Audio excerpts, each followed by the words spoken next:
भाऊसाहेब रावसाहेब मच्छिंद्र, नवसरवाडी, तालुका कर्जत, जिल्हा अहमदनगर.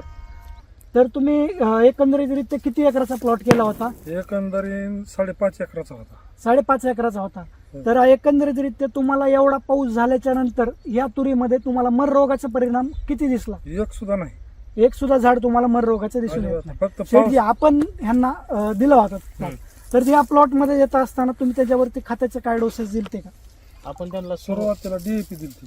सुरुवातीला तुम्ही फक्त DAP पेरलं, त्यानंतर काय तुम्ही हे केलं? त्यानंतर 10-26 हा. आणि पोटॅश 10-26 आणि पोटॅश हे तुम्ही बांधणी करताना तुम्ही पेरलं किंवा परत एक डोस भरला, बरोबर? तर तुम्ही आतापर्यंत या ठिकाणी आपल्या जर झाडाची उंची बघितली तर 5-5.5 फूट साधारणतः झाड वाढलेले आहे.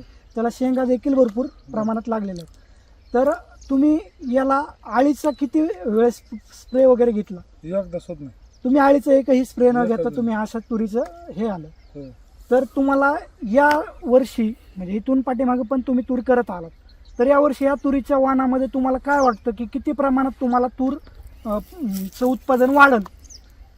जास्त वाढेल. जास्त वाढेल म्हणजे एकराला कमीत कमी 2-3 क्विंटल वाढण्यासाठी. म्हणजे दुसऱ्या वाणाच्या तुलनेत आपल्या ह्या तुरीच्या वाणात 2 ते 3 क्विंटलनी उत्पन्न वाढेल. आणि एवढा पाऊस होऊन सुद्धा तुम्हाला मर रोगाचं प्रमाण वाटलं नाही, रोग प्रतिकार शक्ती कमी वाटते, आहे का नाही? आणि तुम्ही पुढच्या वर्षी शेतकरी बंधूंना तुम्ही काय सांगाल की ही तुरीचा वाण कसा आहे, चांगला आहे की नाही? चांगला वाण आहे. तर तुम्ही 2 शब्द मध्ये सांगा की शेतकरी कृषी सेवा केंद्राचे संचालक यांनी तुम्हाला ट्रीटमेंट कशी दिली आणि कसं वाटलं तुम्हाला त्यांच्या पण सगळी ट्रीटमेंट? एकदम व्यवस्थित ट्रीटमेंट दिली. तुमच्यावर प्लॉट वरती व्हिजिट केली त्यांनी? 2-3 वेळेस व्हिजिट केली. त्यांनी तुम्हाला मार्गदर्शन दिलं ना.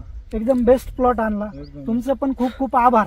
आणि शेतकरी शेठ तुमचं बी खूप खूप आभार की तुम्ही हा असा प्लॉट एकदम चांगल्या पद्धतीचा बसवलेला आहे.